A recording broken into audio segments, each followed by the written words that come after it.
Happy New Year. Sorry. In 5, 4. I feel like then it needs another 5 count. I'm messing you up, aren't I? All right. How do you gut someone?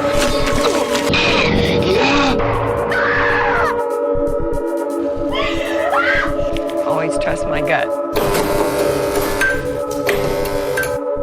Happy New Year and welcome to Gutted. I'm Elise. And I'm Tony, and we are here to spill our guts about Horror films. And today we'll be counting down our top 10 horror films of 2024, followed by a mini awards ceremony. 2024 has been another huge year for horror. And with so many horror releases, it's a tough task to see them all. And there's still some that we're waiting to see. Yeah, we tried. We tried to see as many as we could, but we are still waiting on the ones like Rippy, the Killer Kangaroo, the Radleys that I've been searching for, but it's still $6 on Amazon Prime.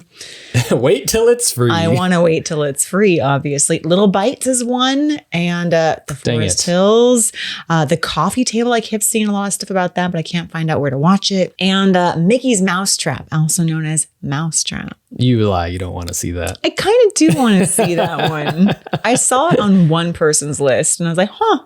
Well, there's still time. Maybe some of these movies will make it on our possibly upcoming Golden Gut Awards ceremony episode that will be competing with the Oscars. Yes, definitely upcoming. Not possibly, definitely. Definitely I'm only saying that because we definitely wanted to record in November and never did. This year is going to be different. Yeah, who knows what life brings you, which is why I have the asterisk of possibly. Anyway. Well, I'm going to come into this year very hopeful and say that we are definitely going to do it. We're definitely. Because, yes, the end of 2024 became incredibly busy for us. As it does for most people. Yeah, we recorded quite a bit in October and then nothing in November. And then we had one episode, I think, in December. Well, you know, there's always 2025. Here's to 2025. Looking back at 2024 proved to be another year for new and exciting actors, filmmakers, and stories, but also cemented the legacy of some of the names that we have been growing to love. With that said, we have whittled down our 10 favorite horror movies of 2024 with quite a few honorable mentions as well. Yeah, because there were so many movies, we couldn't put them all on the list. There's only 10 spots. So we did have quite a few honorable mentions.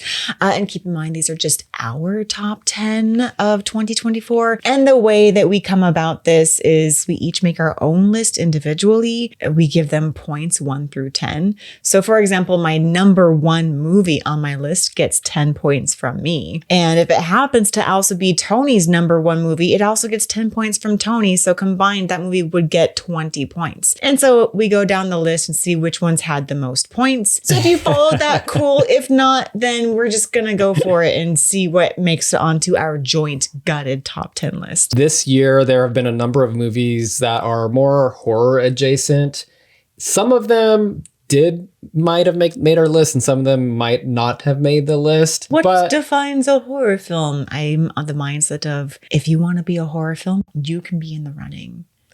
Get on in there. I feel like it's a pretty solid list this year. I feel like it's pretty good. So as usual with our lists, we try to keep the spoilers to a minimum. We'll at least keep the ending spoil free.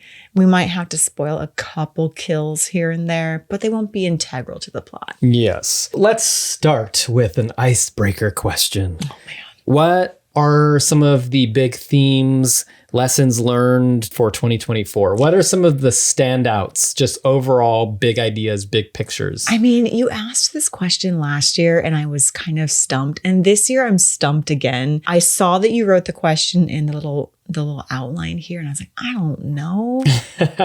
I mean, it does seem like we have different themes than last year. Last year, there was a huge topic of like fertility or infertility last year in some of the movies, like with Birth, Rebirth. I feel like we saw that again this year. You know what? It was heavy on religious birth. That's what I'm saying. So yeah, we had movies like Immaculate, The First Omen, Azrael. Yeah, so movies that are about this second coming of of Christ. Yeah. So it was very specific. It wasn't just women and gender issues. It was specifically religious birth movies. Yeah. So everyone is seeing the Antichrist looming. I think that's the takeaway. 2024 has been a year for even more new filmmakers coming to the genre. We had JT Mulner doing Strange Darling. And we had some of the Eggers brothers. The other Eggers brothers that may or may not have made it onto our list. Horror's doing really well. Yeah. Terrifier 3, a low budget gore fest, beat out Joker 2 opening weekend in the box office and was a major success, I would say. It was a major success, but is it an accolade to have beat out Joker 2? I think so, yes. I would defend parts of Joker 2. More people went to see Terrifier than they went to see Joker, which is a huge movie franchise. And if we were covering Joker, then I would put in my 2 cents to defend parts of that movie because I know it was hated all over social media. Yeah. Well, I'm not talking about the movies. I'm just talking about the turnout. More people went to go see Terrifier 3 in theaters than they did Joker opening weekend, is what I'm saying. Maybe that means that people just really like Christmas. They wanted a Christmas movie, and there weren't many that came out this year, and Terrifier 3 stepped up. It's been a big year for horror. Yeah. A lot of these small independent movies are making a big splash. And another trend I've noticed is that there are quite a few writer-directors. Yeah. So maybe that's a good thing. Maybe too many, what do they say? Too many cooks in the kitchen. Yeah. Is too many cooks in the kitchen. So whittle that down. Yeah. Moving on to our list. Number 10. I'm going to let Tony go over this one. Number 10. All right. Starting off, our number 10 movie of 2024 was a hotly debated and polarizing movie for us. But I think for a wider general public, this is a movie that is seen as one of the best movies of the year. One of the best movies. And I'm not talking about Nosferatu. Because don't even get me started on Nosferatu. We are talking about Coralie Fargeat's The Substance, which was released on September 20th. Have you ever dreamt of a better version of yourself? Younger, more beautiful, more perfect.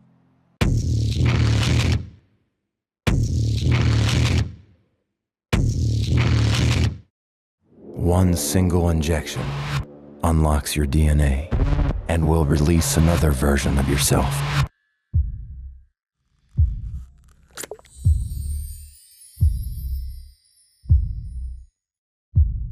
This is The Substance. I'm Sue.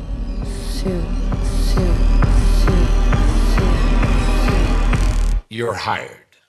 Let's go. Elise, you absolutely hated this movie. No, I didn't absolutely hate it. It was a gradual loathing of the third act. So, well, maybe we should talk about the movie and our first impressions when we saw it, because we actually did a trailer review of this movie. We did. And it was one that got us both kind of excited. The trailer was so good. Yeah. It was so snappy and stylish. We had watched her movie Revenge that came out a few years prior. It was so good. I loved Revenge. And that was one that kind of took me by surprise. I hadn't heard of that director, filmmaker before. I wouldn't say that I enjoy the subgenre of rape revenge movies. Revenge being a rape revenge movie, it was one that I really liked. And I felt like it was really well made. And it wasn't done in a way that felt exploitative, specifically. Yeah. And so I was so excited to see that The Substance was coming out by the same filmmaker. It looked like a higher budget, snappier, stylish, and Demi Moore was making her film comeback. And it's like her third or fourth comeback. It's like her third or fourth comeback, but still she's back and gorgeous. And Margaret Qualley, who was relatively unknown, but I had seen her cropping up in a few things like Poor Things. She was at the end of Poor Things. She was in that Coen Brothers movie that came out recently that I didn't get to see, but I wanted to. I was rooting for it. And then we saw it in theaters and I was just like, I don't know how I feel about it. We left the theater with mixed feelings. I would say that I enjoyed it overall, but I think we both had a similar feeling about the ending. Sometimes with the movie, you can fall to this sort of hype machine. And I think that did play a big part of this year, especially like being in a horror community on social media and all that sort of stuff. You get to see a lot of strong opinions and maybe exaggerated opinions about things. And we were saying like, this is the best movie I've ever seen. And this is like something I've never seen before, blah, blah, blah, blah. And we were thinking, well, at first I was thinking like, okay, this is very good. And it's good enough to make our top 10, obviously, because I enjoyed it. Elise did not enjoy it as much. I had it on my list for a while. The more I thought about it, the more it just started going down the list. On my list, it started at number 6. And then I was like, oh no, it's not quite number 6. Maybe it's number 8. Over the past few weeks, I was like, no, maybe it's number 9. And then we rewatched it the other night and I was like, no, it's off. It's gone. I can't put it on there because of the third act. It just left me wanting more and questioning what was the intention. And I think because it didn't feel like there was a clear intention with the movie, and if there was, the intention seemed mean. I just had to take it off my list. Very an interesting take, because I sort of saw it as like really strong performances by Demi Moore. The camera and the effects, like a lot of practical effects, were really cool. It had a really catchy soundtrack. So it had all the right parts. We are in agreement that the final scene seemed a bit unnecessary. Like, why? And it's not because it was body horror. It's not because we got a lot of nice, lovely prosthetics and body horror. I liked that element to it. It was the reason behind it. I didn't understand, like, why? But still, despite all of that, it made our top 10. Yeah. Thanks to me. Thanks to Tony. For one, when I first watched the movie, I don't think I looked into it that deeply because it was just like an assault on the senses, I would say. Over the top. It is farcical, if that's the correct word. It's hyperbolic. All of those big performances, exaggerated characters, exaggerated situations, flimsy logic, of course, but I think the whole movie does have this sort of like flimsy logic. You were looking more at like an overall message, and I can appreciate that critique of this movie. The more I thought about it, I do agree with you on your critique. Despite that, I'm kind of looking at this film as some of the old Italian films that I love, like Cannibal Holocaust, which is undeniably a terrible, awful movie. But as the Italians do, they like to slap you over the face with some sort of social commentary in a way that you're like, well, I feel like you're missing the mark, but I see what you're doing here. Whereas like the entire movie is like trying to do the thing that it's saying is bad. I don't know if I explained that well. I've been trying to like figure out how to word that. And the more I thought about it, the more I started thinking about Cannibal Holocaust. Mm-hmm. This with the substance, you could look at it from that perspective where it's maybe doing the thing that it's supposed to be speaking out against. And you didn't like it because it's not doing the thing that it should be speaking out against. It felt like when we reviewed the trailer, the reviews of the movie were saying like, it's a bold takedown of the beauty industry or the entertainment industry.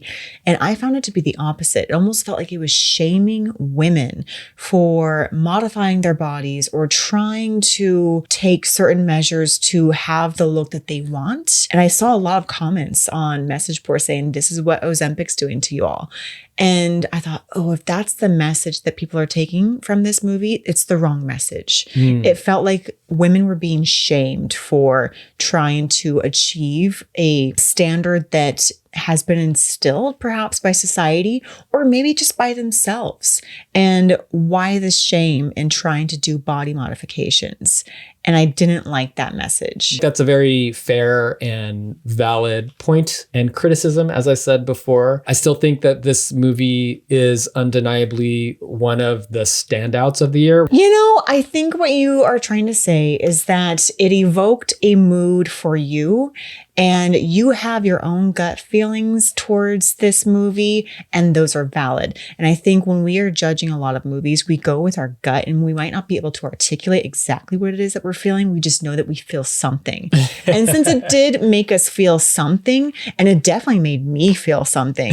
So is it a bad movie if it made me feel so strongly against it? No, it has to have done something right for me to have disliked the ending so much. Yeah, and it definitely had a lot of moments, if you take select moments, were excellent. It had some issues for sure. It had some issues, but the fact that we were able to debate so much about it, it tells me that there's something there. It is not devoid of substance.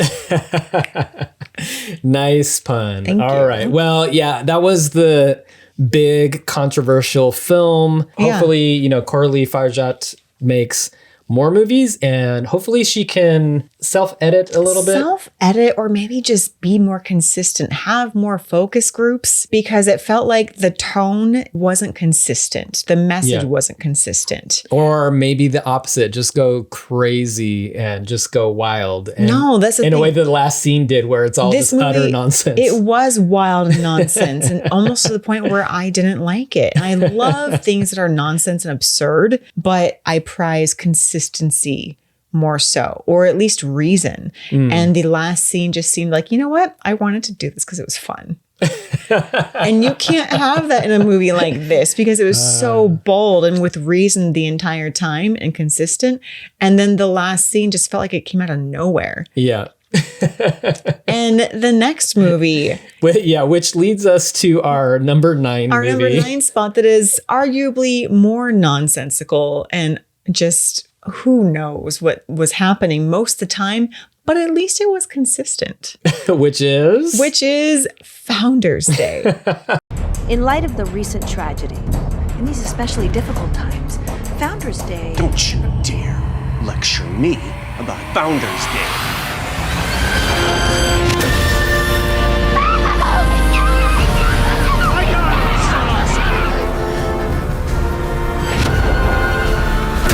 Just give us a little time. 5 people are dead.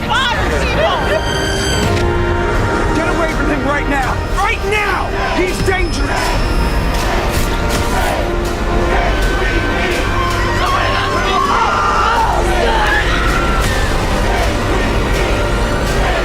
an early one. Early one from 2024, directed and co-written by Eric Bloomquist and also co-written by Carson Bloomquist, who I think they're brothers. Yeah. It was released January 19th, 2024. I think it was our second horror movie that we had seen of last year. Yeah, I believe the first one was Night Swim. Night Swim. Founders Day came up and the trailer for Founders Day was like best horror movie of the year. And I was like, okay, but it's January. So Yeah, you can. That's the best thing about movies that come out in January. Is you can make claim that claim. And it's probably pretty safe. So the movie is very self-aware, and I loved this movie. We saw it in the theater. We were probably the only ones laughing. And just to contrast with a movie like The Substance, it goes to show that intent is a big deal in movies. And also, you know, I've had this thought about ranking horror movies and enjoying horror movies or just judging horror movies in general. Horror movies have a little bit of different criteria than other movies to decide like how I feel about them. It's not so much about like empirically, is this a good movie? Is this movie better than this movie? Does it have a better storyline? Does it have better acting? It really is more about a feel that you get. You're talking about intent for The Substance as a reason why you were able to criticize it so harshly. Founders Day, because of the intent, you are able to let a lot of things go. I prized it over The Substance because it felt consistent throughout the whole movie. And it really was, and maybe it was heavy-handed, but it was a political horror melodrama. A political, farcical horror melodrama throughout the entire movie. There are so many moments I'm just like, what is happening? Is that on purpose? It must be on purpose because it kept happening. Yeah. The performances from some of the actors were just like over the top and very melodramatic. Even the mask of the killer is that smile now, cry later. Like a red mask with the Tory wig kind of thing. With the Tory wig. You get your theatrics and you get your political, I don't know, piece to it with the hairpiece. And it's over the top. It hits you over the head like a gavel. It's funny. Well, I would argue that I'm not sure if it's trying to actually be funny or if it's funny by mistake. Leaving the theater when we watch this, thinking to ourselves, did they do that on purpose or is that an accident? I think that's why I liked it because it was like that the entire time and I didn't hate it. It doesn't spoil anything about the plot, but there is a midway montage set to a, I don't know, Leave Shelley in Athens song. It's so dramatic. There's rain in the background. People are crying in slow-mo, and it goes on for a little bit too long. And I loved every second of it. Maybe we were just excited coming off of the roller coaster of 2023. Yeah. And we saw this in the theaters, really unexpected. We were probably enjoying it a bit too much. I noticed the couple next to us in the theater actually got up and left. I don't know if it was because of us or the movie. Yes. Oh, the life of a horror fan. They didn't like it, or they didn't like us for laughing too much. Who knows?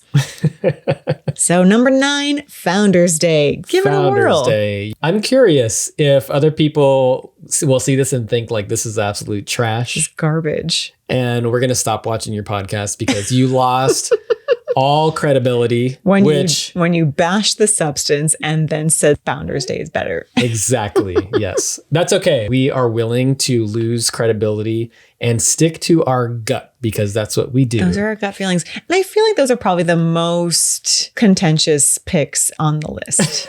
Everything else is pretty standard. I feel like it is. The next one, our number 8 pick, is a name you might recognize and a villain you most definitely will recognize. Written and directed by Damien Leone, Terrifier 3. I have to go back to the Terrifier.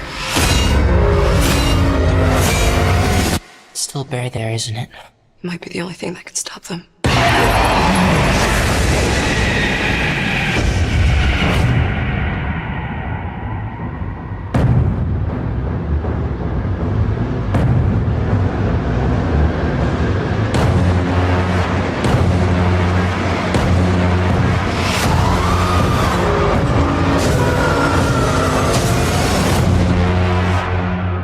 Looking forward to the best Christmas ever, filled with fun, smiles, and laughter.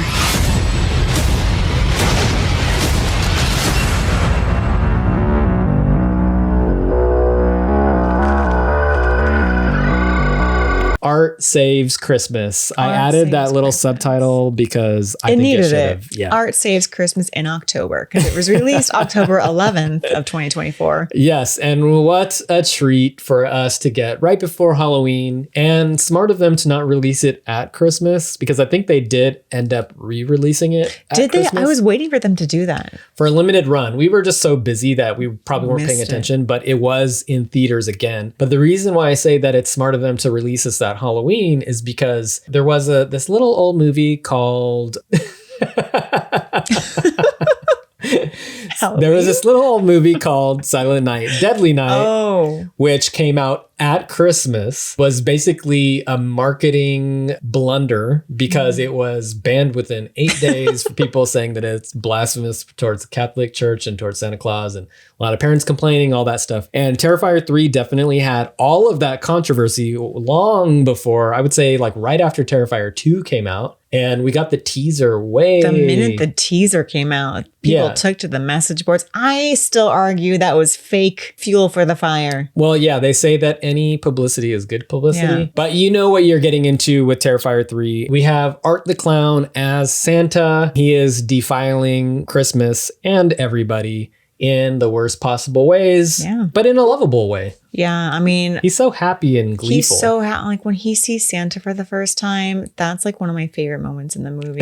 And it's not spoiling anything to say that he sees Santa, because of course he sees Santa. It's a Christmas movie. So Damien Leone still working on small budgets, refusing to work with any big studios, who I think he had a lot of offers from bigger studios, but he wants to do it his way. So kept it to a really small budget with the same core cast of actors, over the top gore effects, even more insane than Terrifier 2. I think I still enjoyed Terrifier 2 a little more. I think I did too. This was one that we weren't able to rewatch before we made the list. Who knows, it might have been higher if we had rewatched it. I just remember the overall feel, and I remember the scenes that were taking place at her aunt's house that just looked so cookie cutter, Hallmark, Christmassy, soft focus, and it just looked like a Christmas movie when they were at the aunt's house, leading up towards the the finale, of course. But yeah, where it's just all hell breaks loose, Yeah. all carnage. Damien, you have a really special skill. We horror fans appreciate that. special. Terrifier 3 is more of just like, let's see how far Damien Leone can push. Let's see how far Art the Clown can push. And I think that's testing what our limits. he definitely did in the first, I think, 15 minutes of the movie. Yeah. That was his moment to be like, this is how far I'm going to go. And honestly, I think Damien Leone is holding back because there are plenty of movies that push the limits way further. He's probably saving it up because you can't just let it all loose in one movie. It's a waste. So we're going to get Terrifier 4, the final chapter. And then later we'll get like Terrifier 5, the new bunch. The new bunch. You know, kind of like the Friday the 13th series. Yeah. Where it's just straight comedy after that. I don't mind that. I like a good horror comedy. Terrifier 3 gets our number 8 spot. Moving on to our number 7 spot, we get a Canadian film written and directed by newcomer Chris Nash, In a Violent Nature. Yes. That was released on June 28th, 2024.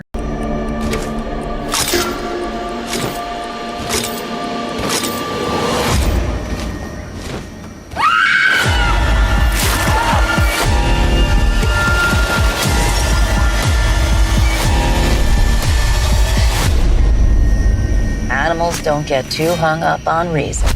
They just keep killing.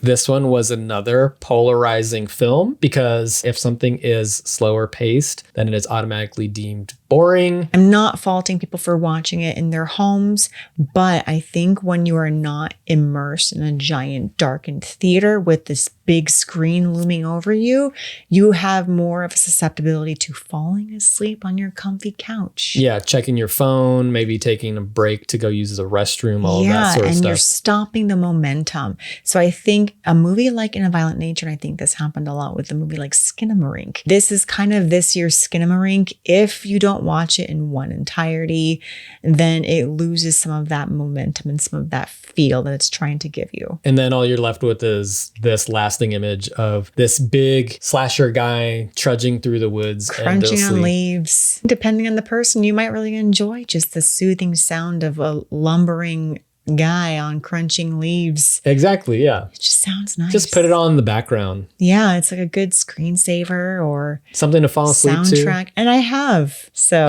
not the first time. I think I've seen it now 3 times. The first time was in theaters and I really liked it. I felt like it was really tense. I loved how we didn't actually get to feel for any of the teenagers who typically are the ones we feel for in these slasher movies. We are with Johnny, our psycho stalker, the entire time. We're just lumbering with him over his shoulder, crunching on the leaves with him wherever he goes. And it just felt very soothing and like a nice sneak peek for slasher fans to be able to go through the journey with the killer. It makes certain parts of the movie more tense. Every moment where I was with Johnny, I felt at ease because I knew that I wasn't in danger of a jump scare.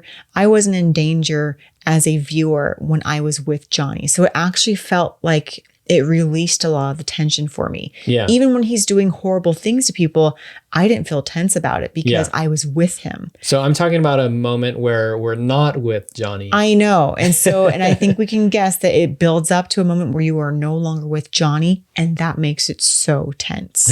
I felt very tense every second I was not with Johnny because I was no longer safe from the security blanket of his brooding shoulders.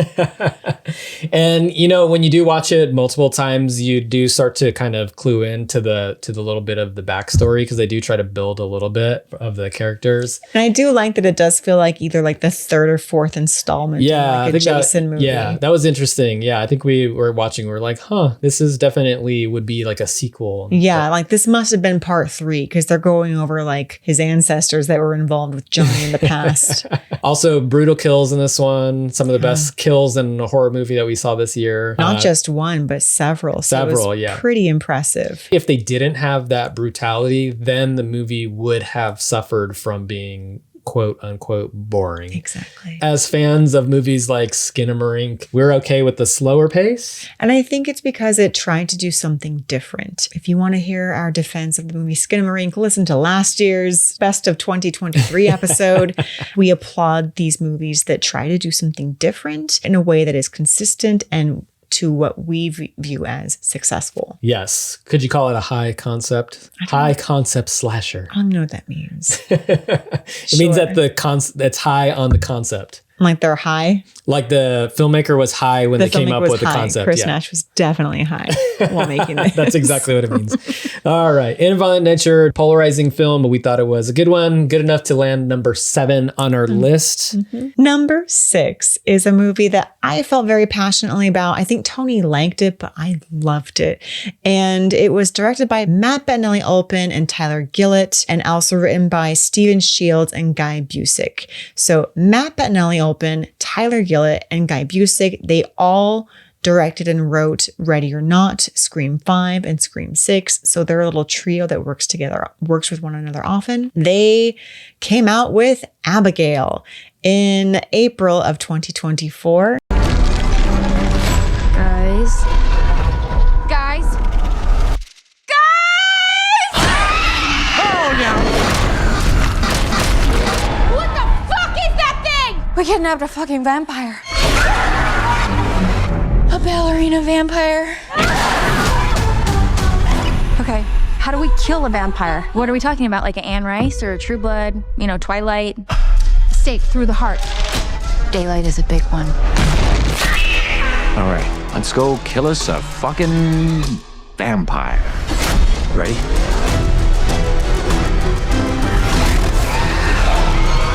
Vampire on my ass!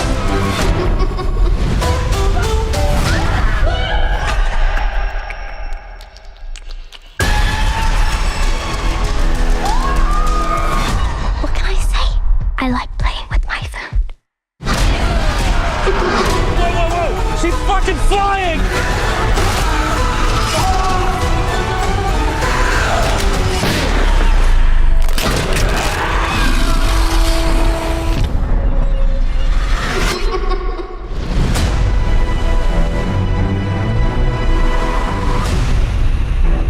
I fucking hate ballet. I loved this movie. I didn't think I would before I saw it. And then after I saw it, I did really enjoy it. Yeah. Well, I remember because we also covered this in a trailer review. The trailer was really fun. The trailer was fun. What's that ballet song? Is it? I think it's Tchaikovsky's Swan Lake. It's like do do do do do do do. Yeah. Do, do. It's like one of the most eerie like ballet songs. Right, with these big shadows of Abigail, like with the long curly arms. And it did reveal a lot in the trailer. And I think we weren't expecting to like it because the trailer seemed to reveal too much. And I think it did. It did spoil quite a bit. From the trailer, you can tell who's going to get turned into a vampire, who's going to die. It almost shows all the best parts in the trailer, which sucks for the trailer, but... And not in a good vampire way. Yeah, exactly. Like it didn't leave any of that mystery, but I think once we watched it, it was fun enough to where it's like it didn't really need that mystery. It's revealed that Abigail is a vampire pretty early on in the film. And then you just kind of see these characters like going through the night and what happens in the events. The strong parts of this film were the cast of characters, the ensemble cast, almost like a little bit of a dark comedy. And I think that's so hard when you have so many characters that you're following. To have them have great chemistry is a tough ask. Yeah. And we had Melissa Barrera, who's our main person, our main protagonist. We have Dan Stevens, who plays a jerk so well. And Catherine Newton, who was in Lisa Frankenstein earlier this year.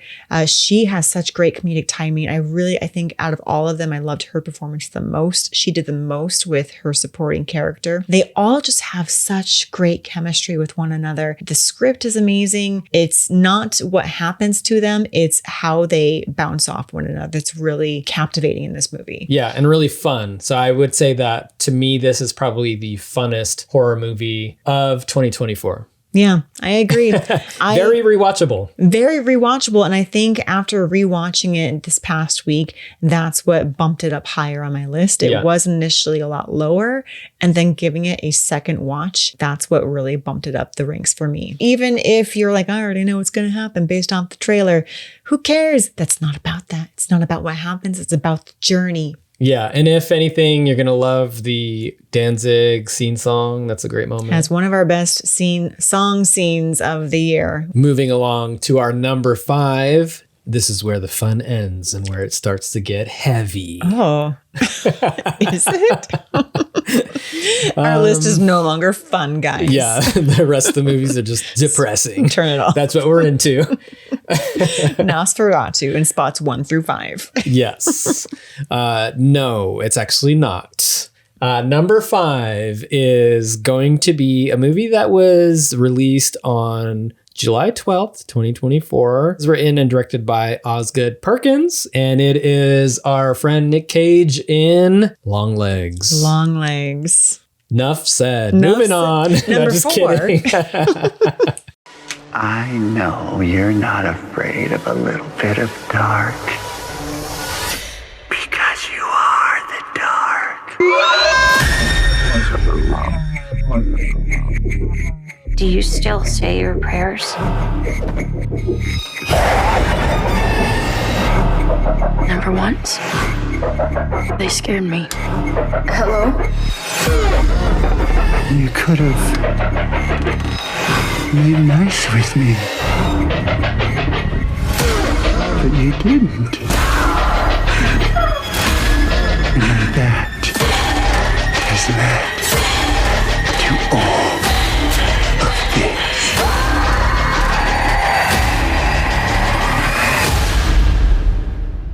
I'll be waiting.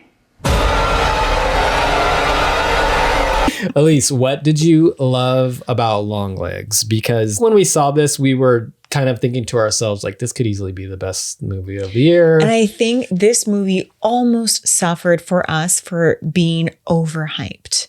And that was a comment I saw from a lot of people on the message boards, was that it was overhyped. Maybe it was.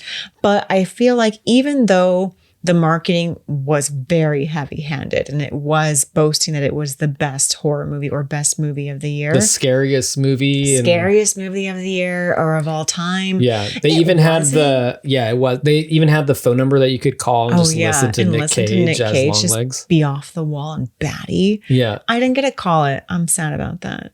I kept meaning to call the number and I never did. Oh, well, we can see if it still works. I'll check it out later. I don't think it was the scariest movie I have ever seen. It wasn't even the scariest movie that I had seen of the year, but it definitely was creepy. And I loved Nicolas Cage's performance as Long Legs, as heavy-handed as it was. So I had heard the word unsettling from a lot of people who I talked to who had seen the movie and enjoyed it. They said it was deeply unsettling, which, you know, I could see that with some of the themes and elements of the movie, which I will not spoil. Commenting on the Nick Cage thing, I had read somewhere, could be wrong on this, that he was channeling his mother in the performance, which is so Nick Cage. I could see it like swaying people to being a little too over the top or campy. But that's like what Nick Cage does. He committed. You can't say that he didn't commit to that character. He did. And even if you think it's over the top, it works well. Because like your reaction when you're watching him as Long Legs, you're not really scared. You're almost like laughing, but it's almost like an uncomfortable laughter. Yeah, like if you saw him in person, you would chuckle and kind of back away or find the nearest exit because you don't want to be around him that long. But then there are moments that are without a doubt chilling. And I think the editing of the movie is fantastic because they don't reveal him right off the bat all at once. Yeah. Even the very first shot of him is... What was that? The blockbuster thing just started moving by itself. Weird. It just shook. That was weird. So Long Legs is listening. That's creepy. Anyway, so the very first shot that you see of Long Legs is just from his nose to his chest. You don't see his eyes. You don't see his chest down. You just see from his nose to his chest. And that's such an interesting frame to have as one of your first scenes. Yeah. And they let you see him little by little throughout the movie, and you do get to see them all eventually. Insanely good directing by Osgood Perkins, who's relatively new, I feel like, as a director, as a writer and director. We're going to see him again in 2025 with The Monkey. We also had a great performance by Micah Monroe, who plays the lead semi-psychic detective, definitely like channeling Clarice Starling. Yes. A lot of comparisons to Silence of the Lambs in this film. It takes place in the 90s, and you have that young female detective element to it, and you have like a creepy dude. But it is a very different movie. All right, Longlegs. Many of you have probably seen it, and we're curious to know if you found it funny or scary. Or both, because that's valid. Yeah. But that's our number 5. Our number 5 is Longlegs. Honestly, think maybe our top 5, Longlegs included, like they all had a spot for the top. Yeah, I think coming out of the theater with Longlegs, we probably both thought like this could easily be the best film of the year. Like, is this one the best one? We're not sure. It's hard to know until December 31st. Yeah. To really decide. Anything can happen. Which is why we do these in January. Yeah. So our number 4 film in our top 10 best of 2024 is directed and co-written by Arkasha Stevenson, and it is The First Omen.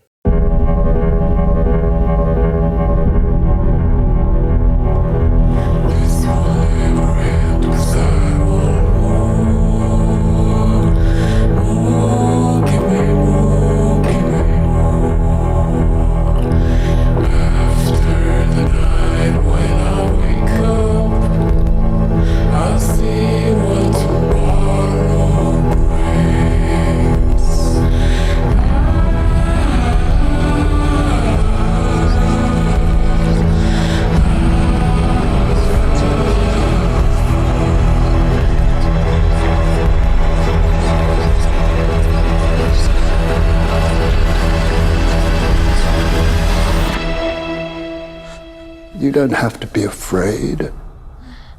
This child is his way. The First Omen, Arkasha Stevenson's first feature film. And what a film to be somebody's first feature. It was so grand, and I'm very impressed with Miss Stevenson. I would also say probably the best trailer of the year. Definitely the best trailer of the year. When we first saw this trailer, we were just like crossing our fingers that it wouldn't let us down as a film, because the trailer was so amazing. It went backwards to Fever Ray. It went backwards to this song that already sounds backwards to begin with. And we're just like, ooh, it sounds so ominous.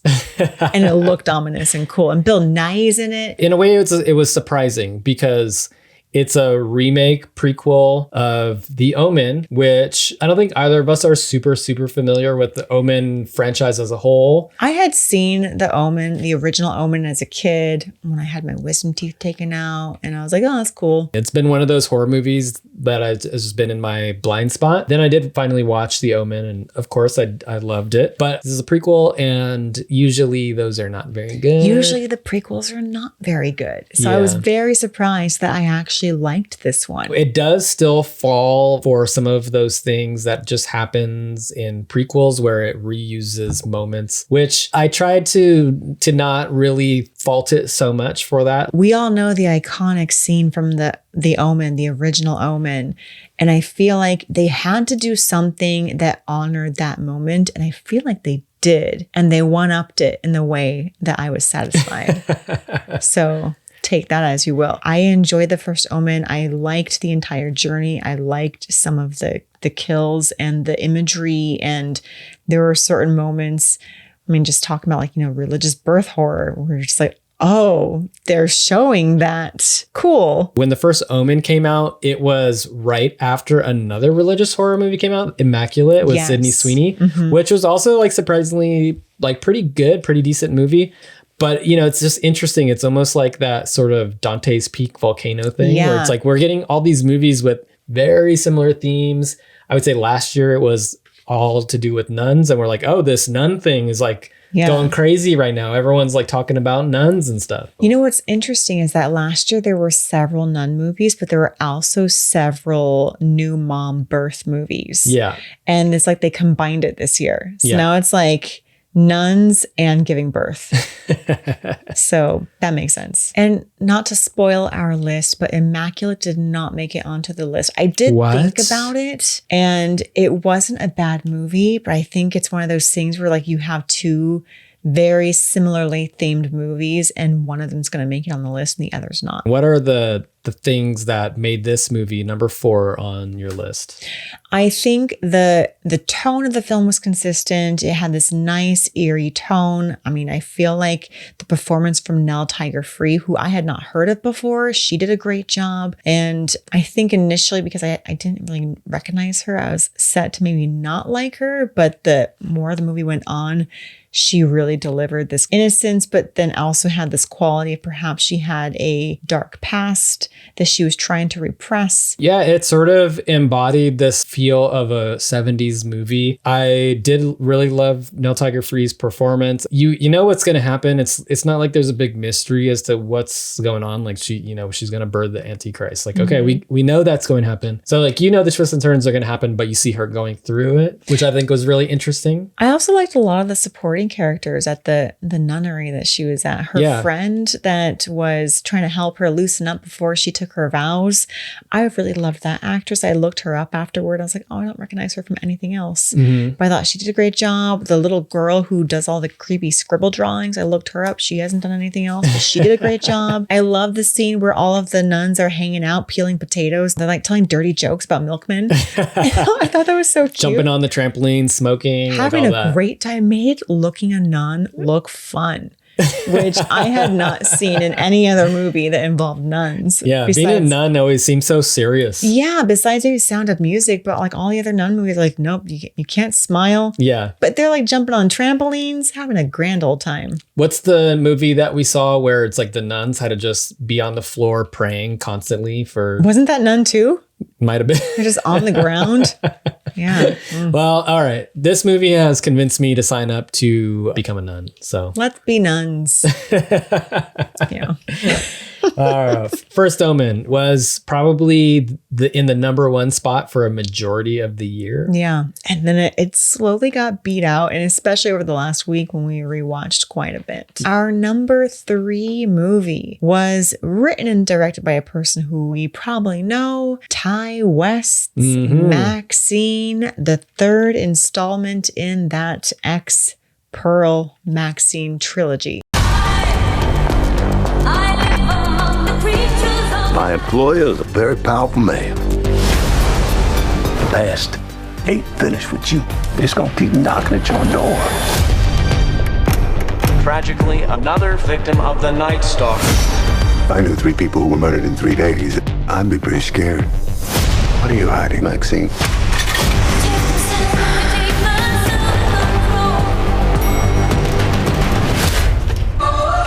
If I tell you something, we've got confidentiality. What'd you do? This is the defining role of your career. Whatever's going on in your life that's interfering with this picture, squash it. I intend to.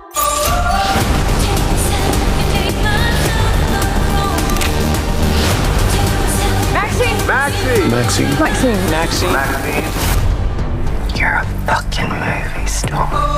That's right. Y'all know her name, motherfucking Maxine Minks. I know her name. And that was released on July 5th of 2024. And I feel like this was one that was polarizing at the time. I think a lot of people were like, oh, he missed the mark. Maxine sucked. If you don't like the movie, or if you were expecting to see something and were let down. You feel like there wasn't enough horror, which I get because X had a bit of horror in it. Yeah, this one was a little bit more of like a film noir or thriller. Yeah, it definitely, you could see the influence from a giallo film. Yeah. Something like that, like a movie like Angel, which we talked about in the trailer review of this. Yeah. So this one definitely did seem more horror adjacent, but I think being attached to the movie X, it allowed it to stay in that horror realm. Yeah, it did still have slasher elements and slasher scenes. So that's why I would say that it's sort of like a modern giallo film. Yeah, I think so too. And I think also a reason why it could be polarizing is because there are so many horror films now these days. We have so many to choose from. So we are not wanting to accept less than we deserve. We will not accept the life that we don't deserve. Yeah. Or whatever Maxine We intend to. We intend to pick Motherfucking Maxine Minx as our number 3rd spots. That's right. I think a lot of us, when we think Mia Goth, we're expecting her to just like go on. We even say like go full Mia, where you're just raging out and you're screaming and you're yelling, and kind of like her performance in Infinity Pool and Pearl. But she doesn't go full Mia even in X. I think the first time we saw her go full Mia was Pearl. And Maxine was a bit more subdued, which makes sense for that character. She is not Pearl. The lady that plays the director, Elizabeth Debicki, even says she's a killer, but not a villain. And that's very much Maxine. She is a killer, but she's not a villain, not like Pearl. Maxine is really just sort of straightforward in her intentions. She wants to become famous and she'll do it by any means. She's just like, you know what? I'm doing my thing and I'm going to take control and take charge. And people are going to know my mother name. They're gonna know my name. And it's not to say that she doesn't feel for her friends when they get killed, but she does try to repress it. I was trying to not say spoilers. Well, nobody dies. Someone's gotta die. It's not to say that she doesn't feel for people when they die, but she tries to repress those feelings because she has one primary objective, and that is herself, to become famous, to become a star. The other thing that I really enjoyed about this movie is Ty West's attention to detail. So this is a movie that's set in the 80s, but it's not like a cliched 80s. Mm-hmm. It is sort of more of like a dirty 80s, which I think is just always a little more accurate. It's still very stylish. Like Michelle Monaghan's clothing the entire time, beautiful. Her high-waisted pants with like the scalloping or something, it looks good. Yeah. Everyone looks good. But you're right. It doesn't have that like fully manicured, full eyebrow look that we often get in our pseudo 80s movies these days. And I think Ty West is very good at this, even in the film quality that he uses. So we saw this in like his movie House of the Devil, where it looks like it could be a movie in the time period in which the movie takes place. Mm-hmm. Great soundtrack as well. Yeah. And also like not the most obvious 80s songs. Yeah, like who doesn't want to see Kevin Bacon get beat up to St. Elmo's Fire? It was a great moment. Good song scene. Yes, brilliant movie, endlessly rewatchable as well. Yeah. I really enjoyed it. All right, and number 2, we're getting to our last 2. Number 2 was written and directed by Tillman Singer. It is the movie Cuckoo that came out on August 9th, 2024, starring Hunter Schafer, who was a actor in Euphoria, which I haven't watched. If I were you, I wouldn't want to get hurt even more. Why did you bring us here? Your family belongs here. That's a fucking weird way to put it. You told the police that you were chased by a woman. I think I'm crazy.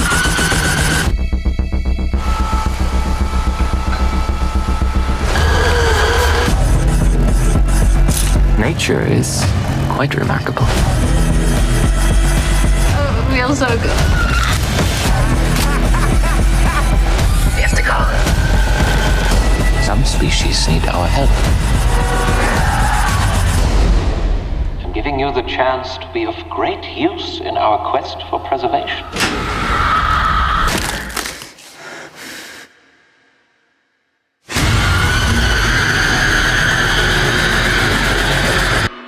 Consider yourself lucky.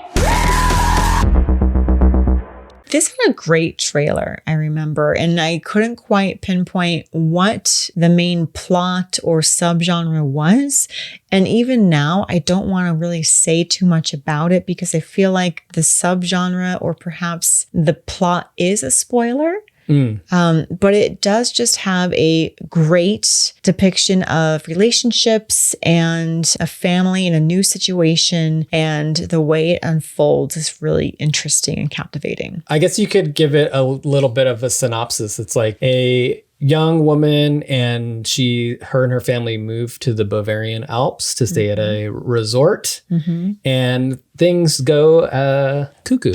Creepy things start happening. They do go cuckoo. Things go awry, as they do in many a horror movie. Yeah, it is very eerie. The other thing that I loved about this movie is that it was a little bit batshit crazy. When we were coming into this movie, we didn't really know what to expect, and we hadn't really heard anything. It wasn't spoiled for us. So it was a surprise when you kind of get the reveal. You're like, oh, that's what they're going with? All right. Yeah, it was like, what is happening? I don't know how to put my finger on this, but it was done well and it was consistent and I enjoyed it. Great scene songs in this movie. Really great scene songs in this movie. And Tillman Singer, after I saw Cuckoo, I loved the movie so much. I went back to see what else he had done. There's another movie that he did in 2018 called Loose. And that is a great movie. That's probably my favorite movie, not from 2024, that I saw last year. So give that one a watch. We have come to it. Our number one movie of 2024. And I'll tell you what it's not. It's not Nosferatu. It's not Nosferatu. I am sorry. Sorry, Robert Eggers fans. Anyways, we've made it to our number one horror movie. I quivered as I said horror. Horror movie. Of 2024. Because is this a horror movie? It is definitely horror adjacent, but I argue that the subject matter is horrific. And it's based on a true story, or so it said in the beginning. There are so many movies that say they're based off a true story, and I'm like, is it loosely based off a true story? Yeah, I really believe that Freddy's Dead is based off a true story. No one said Freddy's Dead. Someone fell asleep and had a nightmare. Well, that happens. And what's scarier than your nightmares? Exactly. And we were both wearing Freddy sweaters, by the way, for those who are listening. Yeah. So there's that. We finally get to match. I've been wanting to have matching Freddy sweaters for a long time. And this Christmas, it happened. Christmas is the season of giving. My dreams. Now I feel like you're stalling and you don't want to get to your number one movie of 2024. Line. My dreams or nightmares came true. Aww. Aww. Anyway. Very sweet. All right, fine. So our number one is Strange Darling. Man, wow, what a reveal. Do you have any idea the kind of risks a woman like me takes every time she agrees to have a little fun? Never thought about it that way. Of course you haven't. You're not a woman. Love hurts. You seem like a nice guy. Love scars. But the real issue is safety. Love wounds. That's life or death. And so I'm gonna have to ask you a question. Are you a serial killer? What did you just say?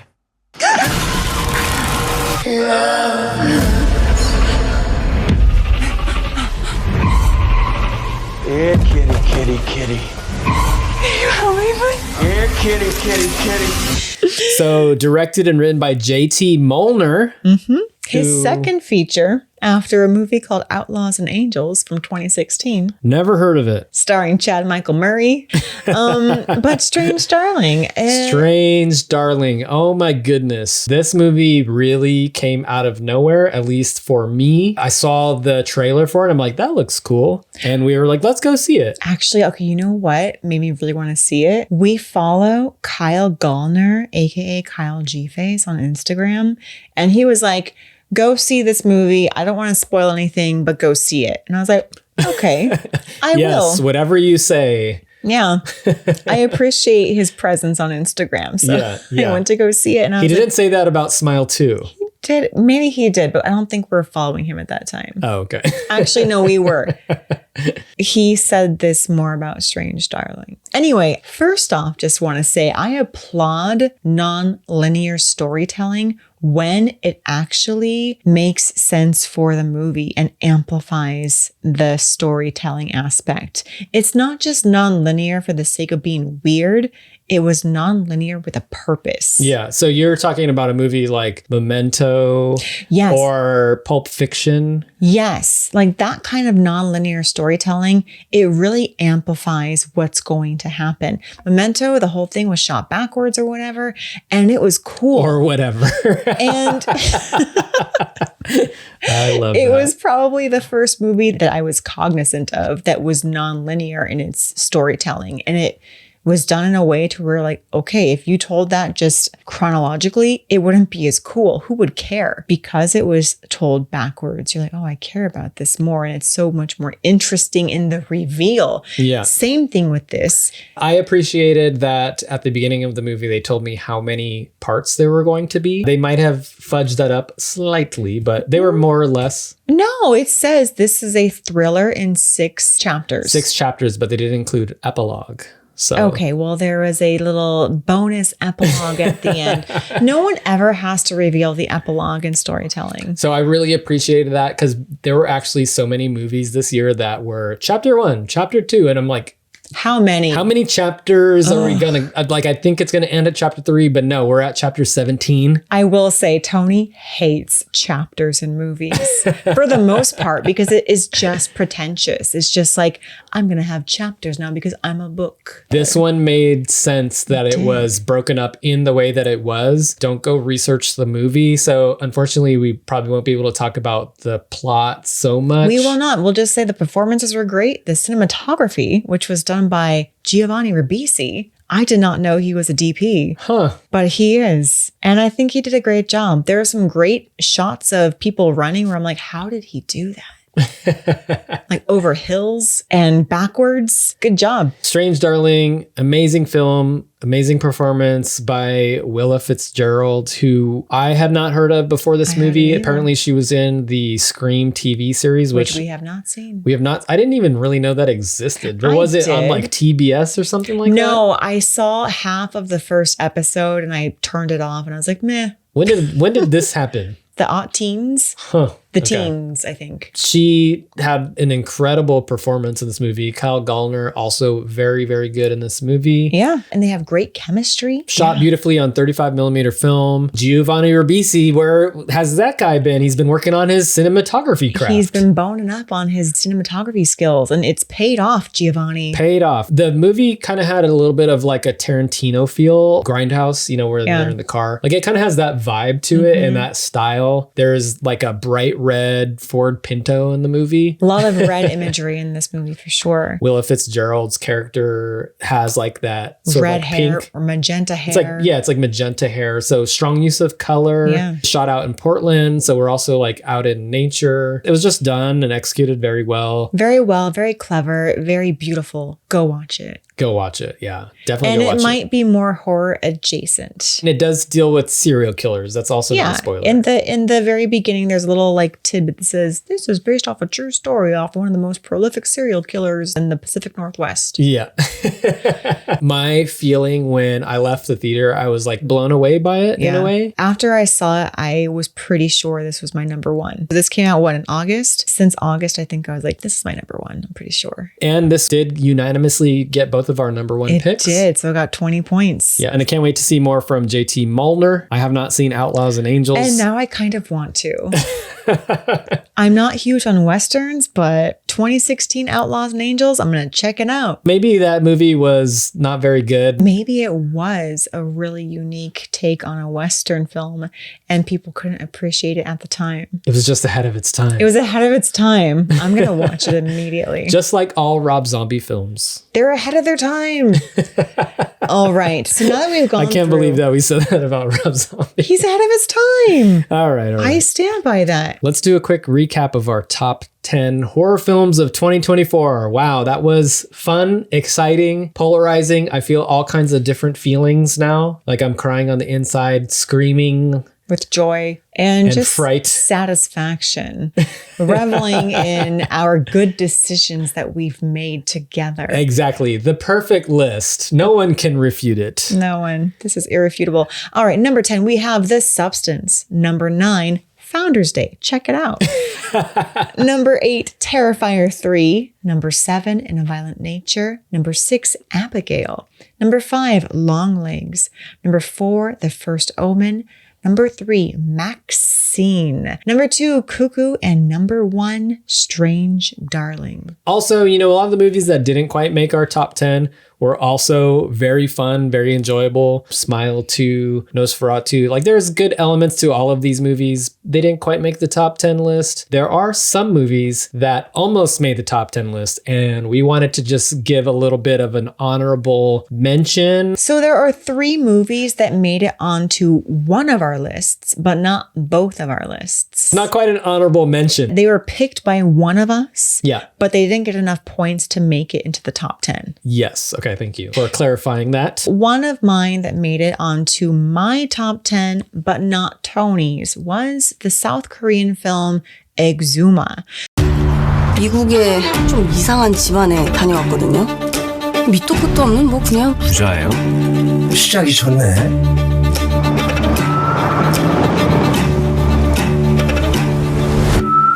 한 40년 단파 먹고 살았지만 여긴 도저히 모르겠다. 박재호 씨 우리한테 뭐 숨기는 게 있죠? 대살구슬해보죠. 유세차임이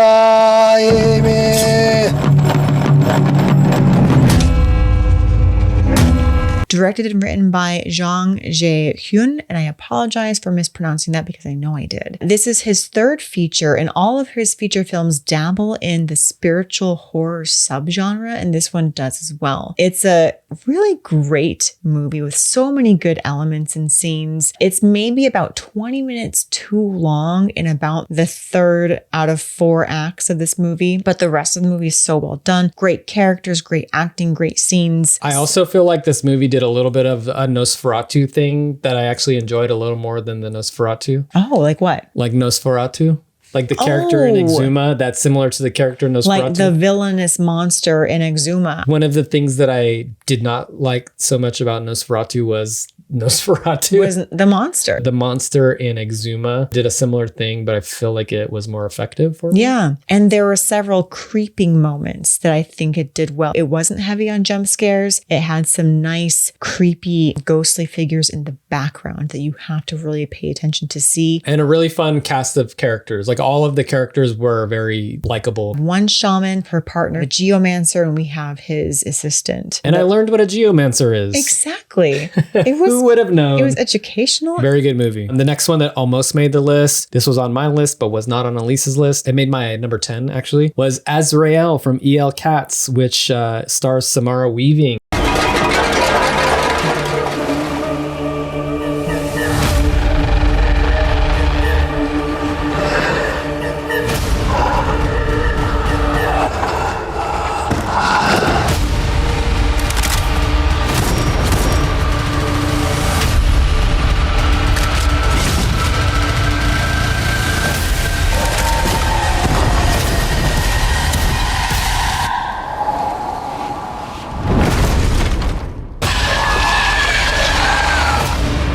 There's a lack of dialogue with the exception of one character. Yeah, another religious horror, post-apocalyptic horror. These are all things that I always enjoy. Had a little bit of feel of The Road. We were joking, we're like, this could have been an episode on The Walking Dead. Yeah. A really great performance by Samara Weaving. It had some great scene songs. It did. For being a movie that does not have any dialogue, moves along very well and has really good action. And it actually made my number 11 spot.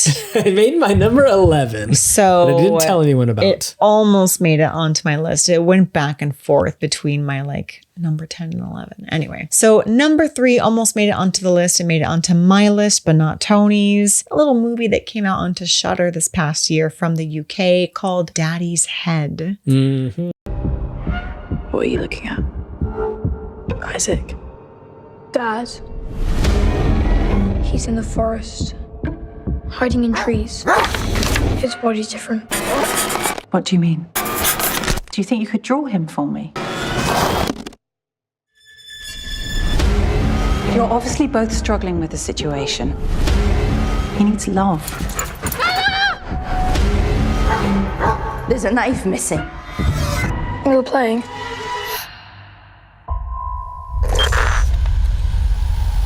Dad! Come. Don't be scared. And while I may not enjoy the title so much, I really enjoyed this movie. And I told Tony, I was like, you have to watch Daddy's Head. I did watch it, and I did think that it had some very creepy moments. It was a unique film. It was weird. It was weird, and I feel like it had a great relationship. You don't often get a stepmother-son relationship that's like the driving force of the movie. You mostly get a mother and son, or a mother and child, or a father and child. But to have a stepmother and stepchild relationship seemed unique to me that I don't see very often. And it made sense for the movie to make these characters have to come together in a way. In a movie like Cujo, a really great movie, but of course the mom's going to protect her son. You know that's going to happen. But in a movie like this, the stepmother might not necessarily want to protect that stepson. So the stakes are higher, or the stakes are more nebulous. And I found that so interesting. Also had one of Elise's favorite scares of the year. It did. And I don't want to say it because I feel like it could be a spoiler, but it actually made me jump. Even though you're looking right at it, you don't know what you're looking at. And then it moves and you're like, oh, it made me jump.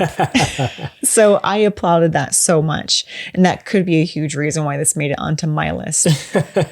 Picks 9 and 10 are always the hardest to decide. Because you know they are your last spots. And you're Yeah. like, oh, Daddy's Head, come on. Especially number 10. I feel like number 10 could have easily been 10 different movies. My number 9 and 10 were both very hard for me this year. Yeah. We have a couple of honorable mentions that were as well. never on our list, but we just wanted to make mention of them. My honorable mention for 2024 was directed and co-written by Kyle Mooney, the horror comedy Y2K.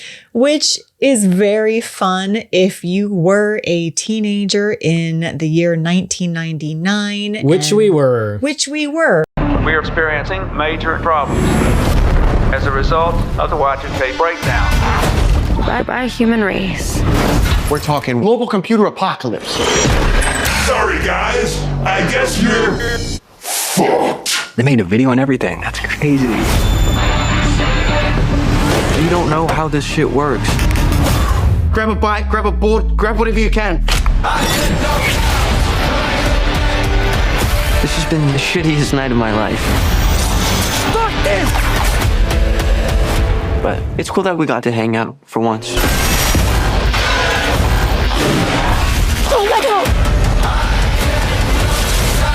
A horror fan who experienced Y2K when you were in high school. You'll get all the little references and all the little mannerisms. The clothing, the vernacular, calling people a poser. I was like, ah, because they're wearing skate shoes and they don't skate. Had us laughing so many times. It was... Again, it was one of those movies I think we were the only ones in the audience laughing. Such a fun movie. We did end up watching it a couple of times and was just as funny watching it the second time. So. Still enjoyed it. The last one that we will mention was a little movie called The Front Room.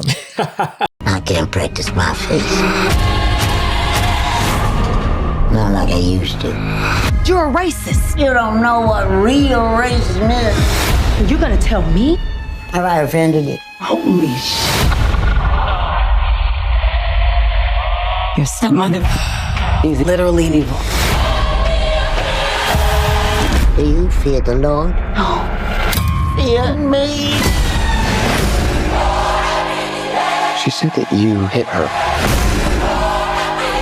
She wants you to think it was me. She wants to replace me. I am her mother. Oh, no, yeah.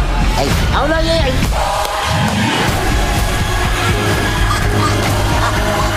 This is my house. I don't know if many people liked or saw or if consider it a horror movie. It's more of like a dark comedy, I would say. It's very dark, but I feel like on IMDb, they call it a horror movie. So I'm going to say it's a horror movie. I mean, it is a pretty horrifying situation. It did seem horrifying. Yeah. And there were creepy things that happened.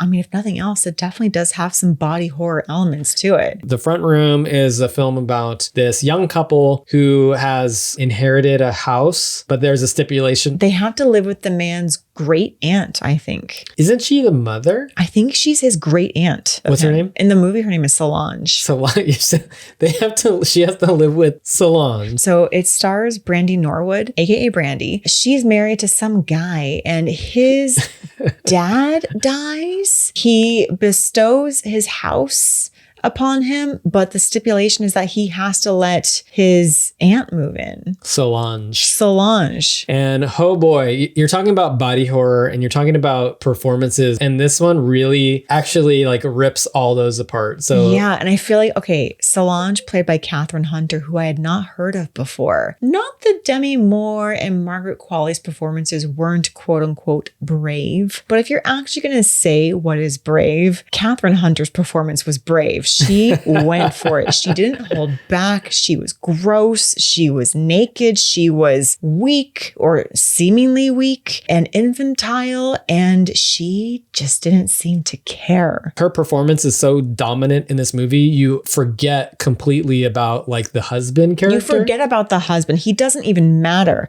But I do love Brandy. She holds her own against Catherine Hunter, who's going off the walls the entire time.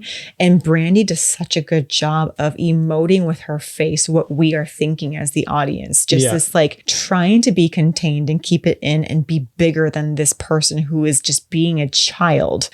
But she's still trying to respect her because she's her elder. Oh, the two of them have such great chemistry on screen. I loved this movie for Brandy and Catherine Hunter. Give it a go and know that it's not going to be one of your favorite horror movies of the year. Just appreciate it. But you're not going to forget Solange. You will never forget Solange. You will know her name. You will know her name. Get out the way, Maxine, because Solange is here. Yes. And that was from the Eggers brothers. That's right. Not Robert. The other Eggers brothers. The other Eggers brothers. So while Robert's doing Nosferatu and all these really serious, deep, dark, sexy porn stash Dracula dong movies, the other brothers are doing these. They're doing Max and Sam, they are satisfying my need for weird horror. Yeah. Very bizarre. Okay, we did it. We made it through our top 10 plus some bonuses. Some bonus ones for your viewing pleasure when you have time. There were just so many movies. Maybe if we had like a top 25 or something like that. Yeah, like top 20, like stop motion probably would have been on there. Oddity, Smile 2, Alien Romulus, and even the remake of Speak No Evil, which I was not thinking I would enjoy it, but I did in its own way. But I'm very satisfied and happy with the movies that did make it. I as well. Yes. I agree. And I had a lot of fun revisiting them in the last week or so. We definitely sacrificed a lot of vitamin D to see all of these movies again. We are moving along to our Best of 2024 awards ceremony. Yes, and this is different than what we will come out with later on. This is abbreviated. We just have 4 awards. You know, at the end of our episodes, we do like to give out the coveted Golden Gut Award. We also have our Axe Award, our Best Intestine Award, Silver Spleen. We are going to look back to 2024 and see what movies got these awards because they are important. Yeah. Which movies and or moments got an award for 2024 as a whole. Last year we ended on the Axe, but this year I think we have to start with the Axe because we want to not end with something depressing. We want to lift up our listeners and viewers. Tony, what would you just axe from 2024 altogether? Okay, this year, 2024, I am giving my Axe Award to movies with chapters, but no table of contents. I'm talking about movies like Furiosa, Exuma. They were good movies, but I was really annoyed that it just was like chapter 1, chapter 2, chapter 3. And by like chapter 5 is like, okay, this has to be the last chapter, right? Yeah. Like it keeps going. So you just want to know that there's an end in sight. So you like that Strange Darling straight up told you a movie in 6 chapters. Yes, I need a table of contents. Okay, if I'm reading a book, there's always a table of contents. That is what I'm giving my Axe Award to a slew of movies that had chapters. But you don't want to get rid of the movies. You just want to get rid of the chapters. Yes. Unless it is integral to the plot, like in Strange Darling. Exactly. My axe goes to The finale of The Substance. Oh, wow. I was going to give it to a whole movie, but I thought, well, that's not really fair because I did watch this one movie this year called Nano Shark. You would axe Nano Shark? Are you insane?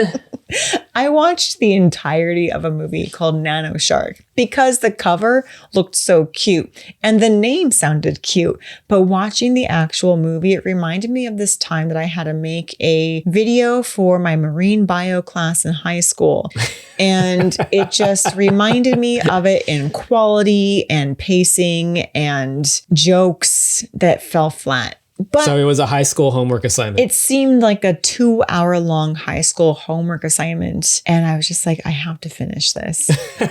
It got my lowest rating on Letterboxd this year. Oh, no. Even lower than Catnado? I didn't watch all of Catnado. And actually, Catnado... We couldn't even finish Catnado. We couldn't finish Catnado. And Catnado came out in 2022, apparently. Oh, okay. Yeah. Nano Shark was 2024. If you follow our Letterboxd ratings, if it scores 1, it's like, well, you made a movie. You made a movie. It's hard to make a movie. We haven't made a movie. We haven't made a movie. So I give it a 1 because you made a movie and you actually put it out there in the world. So I'm not mad at you for making a movie. Now, if I was offended, then it would have gotten half a star. But I was not offended by Nano Shark. Therefore, I did not give it my axe because I was not offended by the fact that you made a cute little movie about a shark that looks like a piece of bread from the Olive Garden. What? I clearly did not see this and I'm like, what the fuck were you watching? On your own time, look at any frame of Nano Shark and it looks like a piece of bread that somebody picked away until it looked like a shark and they filmed it. Anyway, I'm not giving my axe to Nano Shark despite what you may think. I'm just giving it to the finale of The Substance. I liked the first 2/3 and I feel like it was going in a certain way. It missed the mark and the ending got lazy and pointless. But also ended up being a crowd pleaser? No, it was not a crowd pleaser to me. They went the route of crowd pleasing versus the route of making the story more pointed. I just feel like it was lazy. It was like if someone was like, hey, how do you go bigger and better without having a point to it? That's what you do. And I was annoyed and bored. Despite it having like grand theatrics, it was boring to me because it had no point. It was not consistent with the movie. I would get rid of it. I am sorry. Well, you have your own rewrite of the end of The Substance. I have a great rewrite for The Substance. So if you want to know Elisa's rewrite, then you Hit me up. You can DM her or I will tell you. And it is a solid rewrite. So Ms. Farjat, please let me know if you want to hear about Substance Part 2. And I feel like it would be very crowd pleasing. Wow, that's bold. I'm making a bold stance here on this. Next award, yes. We are now moving on to the Best Intestines Award. That is the best, saddest, or coolest death scene of the year. I'm annoyed that I'm so basic in this decision, but it goes to the yoga lady from In a Violent Nature.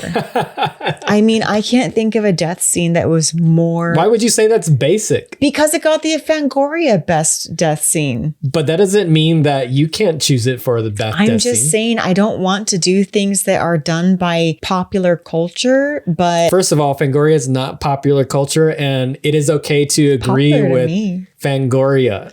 I know. I'm just saying, I wish I had thought of something that was different, but it really was the most standout death scene in the entire year. Like, who thinks of shoving your hand? Well, Hope. What? You're spoiling it. Everyone's seen it. We specifically talked about not spoiling. Fine. Who thinks of this death? It was crazy and it kept going.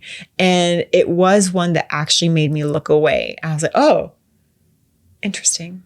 So that was it. That's my best intestines. I 100% agree. This also received my best intestine award. Basically, it was just so standout that we all had to agree that this was the best death scene of the year. Agreed. 100%. Yeah. So yes, Fangoria, we agree with you. Kudos to Chris Nash and the team, the special effects department. Moving on to our Silver Spleen. This is our second place award to the best element of the year in horror of 2024. Tony, what gets your Silver Spleen this year? All right. I don't know if this is going to rile you up or cause controversy. Is it the finale of The Substance? No, it's not that. Okay. Because I was in agreement with you that I think that it was a little unnecessary.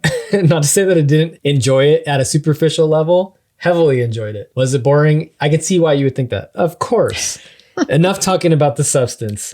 Let's talk about Demi Moore's performance in The Substance. I feel like that was an incredible anchoring performance. It really is a sad and tragic story for her in the scenes where she shines, and even in the scenes where she's bickering or being petty, all that stuff. She shows such range of acting in this movie. She really does. And I will say, and I've said this a few times to you and anyone who will listen, that one of my favorite scenes in Substance is where she's getting ready for that date. Yes. And it's not a plot spoiler, but it is, I think, for many people who didn't like The Substance, they all loved this scene where she's getting ready for her date, because the way she shows the anguish and the trepidation and the insecurity with how good are you? Are you enough for this person that you don't even know that well? She does that scene very well. I agree 100%. If this movie does go on to get like any sort of Oscar buzz, which is surprising to me that it would, but you've been hearing maybe rumblings that I think it will. I think that Demi Moore is definitely deserving of getting nominated for a performance. As you were saying, the movie doesn't show enough of her. Yes. It doesn't show enough of her as herself in that movie. Yeah, I feel like we see Demi a little bit in the beginning, and then we get to Margaret Qualley and her hotness pretty quickly,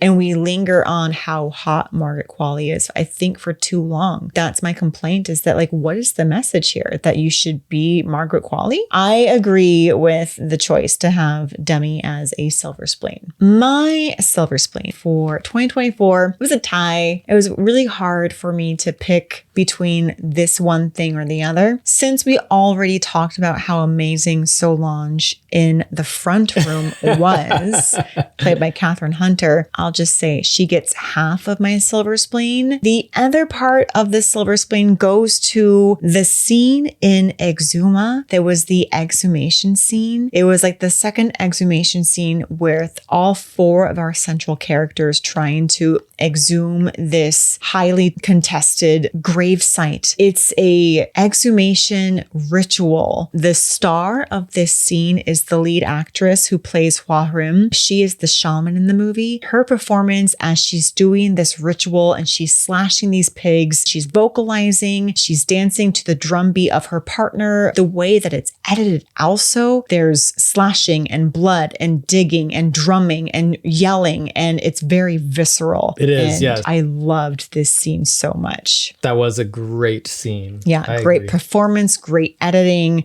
It was very tense, just like watching what was happening. And nothing scary is even happening. It's just they're exhuming this grave, or they're exhuming this coffin. Yeah. Really well done. So if nothing else, watch the movie for that scene. Oh, so climactic. What if you combined those two and Solange was in that scene? Oh my gosh. It would be disrespectful. Oh, damn.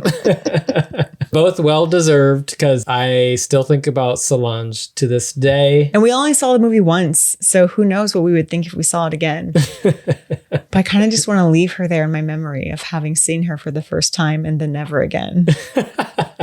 Next award is the coveted Golden Gut Award. This goes to the best element, scene, or performance of the year. Elise, what element, scene, or performance gets your Golden Gut? Okay, and I don't know if this is cheating, but my Golden Gut for the entire year in horror goes to the trailer for The First Omen. Wow. That trailer was so amazing to me that I could rewatch it over and over again and feel very enthralled by it. So when we go to this year's trailer awards, the Golden Trailer Awards, we're going to nominate The First Omen's trailer. Whoever cut that trailer, bravo, good job. Whoever decided on making it run backwards, good job. That's shocking and surprising. Shocking. Yes, I definitely agree that was the best trailer of the year. There were some good trailers this year, not just in horror. The Love Lies Bleeding trailer was very good. The trailer for Love Lies Bleeding was so good that I actually made Tony do a trailer review with me about it, even though it's not a horror movie. Also, one of our favorite movies of the year, just, despite genre. Yeah. Probably top 5 best movies of the year. Top for sure. 5 best movies, not just horror, was Love Lies Bleeding. But yeah, my golden gut goes to the trailer for The First Omen. How about you? My golden gut goes to a performance by Willa Fitzgerald. She came out of nowhere. In this movie, Strange Darling got her ass kicked some ass. Her performance, especially like some of the scenes near the end of the movie, were like so good. That's what made the movie for me was that her actor. range. Yeah, she had quite some range. Yeah. I agree. She did a fantastic job. Nice one. I have a question. So we kind of touched on movies that were not horror films that we loved this year. What's one of your favorite non-horror films from this year? Oh, one of my favorite non-horror films of this year was Alex Garland's Civil War. I know you like that one, yeah. Definitely also a movie that was polarizing in its reception. I thought it was brilliantly shot. It was beautiful, and I do feel like it was one of the most intense and tense movies of the year. It kind of played out to me like a zombie movie, which we know Alex Garland from 28 Days Later. Yeah. Great soundtrack, great action, like amazing sound design. Good acting, Kirsten Dunst, and that one actress we saw in Alien Romulus, and I can't remember her name. How about you? What is one of your favorites? I loved Challengers. Challengers was great. I was not expecting to like Challengers so much. The feel that I got from Challengers is what I wanted from The Substance. Yes. Yeah. I know exactly what you're saying. It was so snappy and poppy and hypersexual in certain scenes. And all the characters just came together in such a perfect way. Yeah. And I left the theater feeling very satisfied with what I had seen. The trailer was probably the worst trailer. One of the worst trailers of the year. Definitely the worst trailer I had seen because it was not what I was expecting. And I wasn't going to see it because of the trailer. And Tony was like, no, we should really see it. I've been hearing good things. And we saw it and I did not regret it. Love Lies Bleeding, I think, could easily be one of the best movies of the year. Mm-hmm. Brilliant performances by Kristen Stewart and Katie O'Brien. And Ed Harris's hair. Great hair. Such a good movie. And the last one I want to mention, a little indie film, Problemista from that's Julio right. I forgot Torres. about that one. Yeah, that was a really good one too. Oh man, I really liked it. It was his directorial debut. He directs, he wrote it, he acted in it. He got Tilda Swinton to co-star with him. It was such a cute movie. I wanted to promote that to anybody who would listen. We love movies of all genres. We do love horror, but we love everything. Not at all. Elise, I actually also had a question. I am curious to know what you're excited for going into 2025. I was not sure at first. I had to look at a list on Wikipedia. And I was like, oh yeah, 28 Years Later is coming out. Yes. So that's my biggest one that I'm looking forward to. That's my biggest one too. And I didn't have to look at a list. That was just the one. I've been waiting for it as soon as it was announced. And maybe like halfway through last year. Yeah. 28 Days Later, as if you've watched our very first episode where we talk about our favorite horror movies of all time, 28 Days Later is in both of our lists. Mm-hmm. It's a very important movie to us. Came out when we were in college. Didn't it come out like the year that we met? Definitely. Wow. 2002. Oh, okay. So yeah, it came out the year that we met. Impactful for us. And you just recently watched 28 Days Later. Because my sister texted me and she was like, hey, do you own 28 Days Later? And I was like, of course I do. And and she was like, great, I want to watch it when I come over. And I was like, cool. She said that copies of it were out of print and it was going on eBay for like $300. And I was like, what? That's insane. And also everyone should just own a copy. So. Fork up the $300. It's worth it. No, don't pay $300 to see it. Just make it available for everybody. Come on, Danny. Come on, libraries. Yes, looking forward to 28 years later. I know. I am a little nervous about it though. But Jodie Comer, who's one of my favorite actresses that I've discovered recently after watching Killing Eve, like binging the entire series. I'm like, oh my gosh, who is this Jodie Comer? She's amazing. So hearing that she's attached, I have high hopes, but I'm also kind of nervous. Even if it doesn't meet my expectations, I'm just glad that they're making doing it. another one. Anything else? Heart Eyes? Are you looking forward to Heart Eyes? Thanksgiving Part 2, I think, is coming out in 2025. Okay, so yeah, we got a lot to look forward to. I'm guessing in November, which would make sense. Are you going to see Screamboat? I don't know what Screamboat is. It's about Steamboat Willie, but he's a murderer. That's like the only one of those kinds of movies that I'm excited for. I still have to get to Mousetrap and Winnie the Pooh Killer. Blood and Honey. Yeah. I actually did want to see Winnie the Pooh Blood and Honey, but I never did. But Screamboat, actually, we saw a trailer in the theater and I was like, ooh, that looks kind of good. That might be one where we're laughing. Polarized. Yeah. We could be laughing and or polarized on Screamboat. We had so much fun with horror movies in 2024 and hope it keeps going. Let's keep it rolling. Come on, movie makers. Love it. Love all the options that we're getting, even the bad. Maybe someone's gem. One person's bad is another person's Founder's Day. Thanks for watching. Thanks for getting this far. Make sure to give us a follow, like, subscribe, email, message, all of that DM. stuff. Let me know if you want to hear my rewrite of The Substance. Let us know what your top 10 or top movies. 2. Do you agree with us on our anything? List? On literally anything at all. Let us know. Yeah. Cool. Well, thank you, everyone. We will see you. Thanks for watching and or listening. This has been another episode of Gutted.